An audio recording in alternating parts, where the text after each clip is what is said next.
dessa reforma há os pressupostos praticados no mundo desenvolvido, no mundo em desenvolvimento, no mundo que tem a educação como pilar de desenvolvimento, tanto na Europa como na América do Norte ou Ásia. Essa mudança do ensino médio, ela pressupõe, evidentemente, que um itinerário ou uma base a ser seguida do ponto de vista de formação de currículo comum, que deve ser a orientação comum para toda a educação de nível médio do Brasil. Pelas palavras do relator, os pontos positivos que vieram na proposta do governo vão ser revogados. Ele já deu um indicativo aqui de que não vai manter as 2.400 horas. Não falou nada sobre o prestígio à história, geografia, filosofia, sociologia e deu um indicativo também de que retoma os itinerários formativos, que tinha sido modificada na nomenclatura, mas que as bases ainda estavam ali presentes. Presidente, eu poderia aqui, com todas as diferenças políticas e ideológicas que tenho com o deputado Mendonça Filho, ficar fazendo um enfrentamento e um debate com ele. Mas eu vou cobrar essa responsabilidade do governo. De viver num país das maravilhas, como alguns deputados neoliberais falaram aqui nessa comissão. Nós estamos falando de itinerários formativos que significaram no novo velho ensino médio, deputado Mendonça Filho, eu apelidei de velho ensino médio a tua proposta lá como ministro da Educação, porque não tem nada mais velho do que a ideia que os filhos da escola pública não possam acessar na universidade e tenham matérias fundamentais rebaixadas. E aí eu vejo um discurso de que é para ajudar o mundo do trabalho, porque isso significa uma educação técnica. Deputado Glauber, o senhor sabe que tinha itinerário de como fazer brigadeiro nas escolas públicas brasileiras? E eu sei que o senhor sabe, porque foi um dos porta-vozes dessa luta aqui na Câmara dos Deputados. Itinerário de RPG nas escolas brasileiras.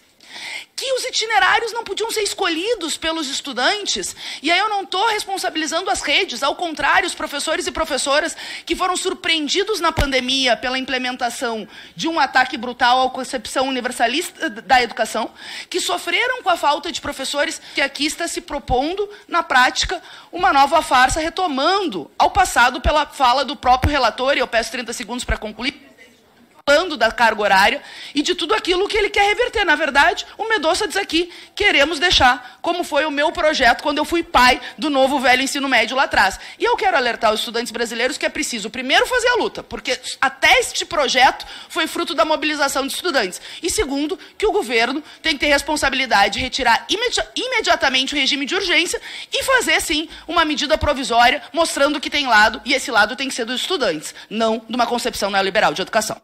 Presidente Moses, teve professor que em uma semana deu 15 disciplinas diferentes e tem uma formação, e teve que ir para várias outras disciplinas que não têm formação por conta da farsa dos itinerários, que na prática significaram uma lógica de exclusão, por um lado, com a redução da carga horária, a diminuição de matérias importantes.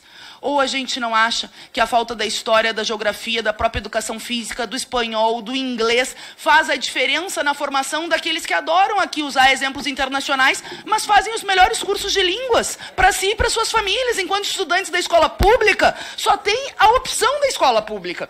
E eu falo isso porque os itinerários significaram estudantes mudando de escola, porque era um itinerário obrigatório da escola, porque significaram o rebaixamento das condições de ensino, precarização do trabalho docente. E eu quero alertar aos estudantes brasileiros, porque diferente de qualquer, pesquisa citada anteriormente, o que a gente viu foi milhares de estudantes brasileiros ocupando as ruas contra o NEM. E a partir disso veio esse projeto do governo, que é uma vitória parcial, porque ainda tem limitações comparadas com o programa ideal da educação, mas é muito melhor do que o projeto do governo golpista do Temer. PL que está em discussão aqui, enviado pelo governo, traça diretrizes para a política nacional, sobretudo do ensino médio, né? Nós estamos falando de quase 8 milhões de jovens brasileiros. O foco é esse. Toda a legislação tem que estar voltada para o interesse público do segmento ao qual ela se refere diretamente. Reiterando a preocupação do deputado Glauber, essa urgência é inimiga da boa tramitação educativa. Gera precariedade dos debates. O governo, corretamente, a partir de um clamor, inclusive dos jovens, questionou o novo ensino médio, que mostrou que na área pública era completamente inviável. Mas consultou, eu me lembro em abril, o ministro da Educação veio aqui na Comissão de Educação, falou que dali a algum tempo, rápido, nem um mês, mandaria o projeto. Em abril. Mandou em outubro. Fez uma consulta pública desde então. Teve tempo. Nós aqui estamos premidos por menos de 2 meses para decidir isso. É um erro, é o caminho da má produção legislativa. O PL 5230, e aí eu reitero essa preocupação, deputado Mendonça, tirar 2.400 horas da formação básica, passar para 2.100, significa menos 30 minutos de atividade docente nas escolas, sobretudo as públicas. As particulares ficam à margem disso, não sofrem as carências das públicas em geral, e isso é muito ruim, 30 minutos são preciosos. Significa dar ao ensino médio 2 anos e 8, 7 meses de escolaridade. Para nós é muito insuficiente. A pergunta também, a autonomia dos estados, significa que eles poderão manter os itinerários formativos, na visão do relator? O ensino técnico, que Vossa Excelência destacou como vontade de querer, numa pesquisa do Datafolha, da maior parte da população, será em prejuízo da formação fundamental do ensino médio, sem negar a formação da especialização técnica em nível médio, mas a formação geral básica, da qual o Brasil tanto carece, esse país com déficit de cidadania crítica. E, por fim, nós do PSOL apresentamos pelo menos 8 emendas. 11 emendas, me corrige aqui o deputado Ivan. Quantas emendas o projeto recebeu? E qual é a tramitação em face dessa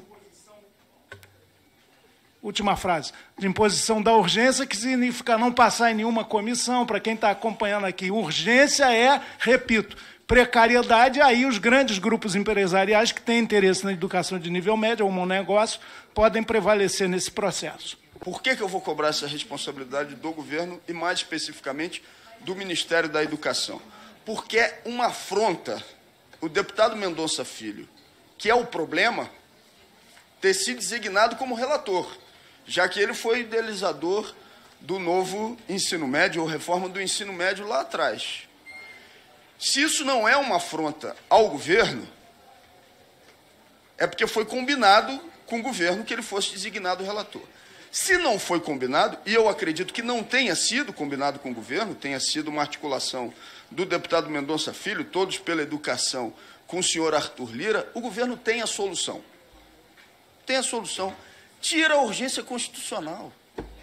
Pronto, não tem mais o prazo de votar até semana que vem. Segundo, edita a medida provisória com a revogação. Não foi assim que eles colocaram em prática a reforma do ensino médio? Não foi por medida provisória? O governo tem nas suas mãos a possibilidade de acabar com essa brincadeira que está sendo proposta pelo deputado Mendonça Filho. Nem as 2.400 horas vão ser mantidas no texto. Então, está nas mãos do Ministério da Educação e do governo não permitir que esse texto, que consegue trazer ainda mais atraso pelos indicativos que já foram dados pelo deputado Mendonça Filho, venham a ser votados. Espero que o governo tome uma atitude.